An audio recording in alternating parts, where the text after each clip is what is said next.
wine শ্বপত সুৰা কিনিবলৈ গ'লে লগত লৈ যাব লাগিব আধাৰ কাৰ্ড ভোটাৰ কাৰ্ড 21 বছৰৰ তলৰ ব্যক্তিক সুৰা দোকানীয়ে বিক্ৰী কৰিব নোৱাৰিব সুৰা 8 বজাতে বন্ধ কৰিব লাগিব ওয়াইন শ্বপ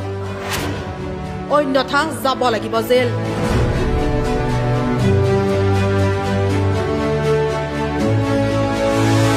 তামিলনাডুৰ নৱগঠিত টিভিকে চৰকাৰৰ মুখ্যমন্ত্ৰী বিজয় থালাপতিৰ নতুন একশ্যন এইবাৰ হিৰোৰ ষ্টাইলত সলনি কৰিব তামিলনাডুৰ পৰিৱেশ যি সময়ত অসমত হুৰাহুৰে বৃদ্ধি পাইছে মাদক দ্ৰব্যৰ দোকান সেই সময়তে বিজয় থালাপতিৰ পদক্ষেপ শুনিলে চকু কপালত উঠিব আপোনাৰো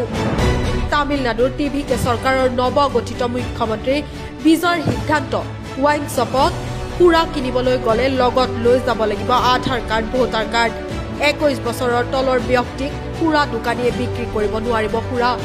8 বজাতে বন্ধ কৰিব লাগিব ওয়াইন শ্বপ অন্যথা যাব লাগিব জেল ইতিমধ্যে তামিলনাডুত বন্ধ কৰা হৈছে 117খনকৈ ওয়াইন শ্বপৰ দোকান এতিয়া একাংশ সচেতন জনতাৰ মতে কিয় দিনে দিনে অসমত বৃদ্ধি পাইছে সুৰাৰ দোকান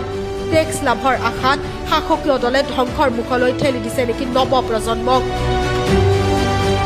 কিয় এতিয়ালৈ সুৰাৰ বিপণী বন্ধ কৰাৰ সন্দৰ্ভত মুখ নুখুলে অসমৰ মুখ্যমন্ত্ৰীয়ে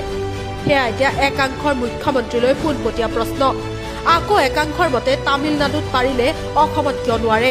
ৰাজ্যখনত দিনে দিনে বৃদ্ধি পোৱা সুৰাৰ দোকান যুৱ সমাজৰ মাজত মাদক দ্ৰব্য সেৱন আৰু পথ দুৰ্ঘটনাৰ দৰে ঘটনাক লৈ বহুদিন ধৰি উদ্বেগ প্ৰকাশ কৰি আহিছে সচেতন মহলে এতিয়া বিজয় চৰকাৰৰ পদক্ষেপৰ পিছত অসমতো সুৰা বিক্ৰী নিয়ন্ত্ৰণ কৰাৰ দাবী সচেতন মহলৰ সামাজিক মাধ্যমতো এতিয়া ভাইৰেল হৈছে বিজয় থালাপতিৰ একশ্যন ৰিয়েল লাইফ হিৰো বুলি অভিহিত কৰিছে বিজয়ক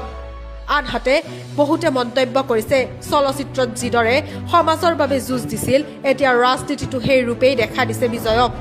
তামিলনাডুৰ এই নতুন সিদ্ধান্ত এতিয়া সমগ্ৰ দেশতে এক নতুন বিতৰ্কৰ সূচনা কৰিছে ৰাজহ বৃদ্ধি নে সমাজ সুৰক্ষা কোনটো অধিক জৰুৰী এই প্ৰশ্নৰ মাজতে বিজয় চৰকাৰৰ কঠোৰ পদক্ষেপে সকলোৰে দৃষ্টি আকৰ্ষণ কৰিছে news desk report news any digital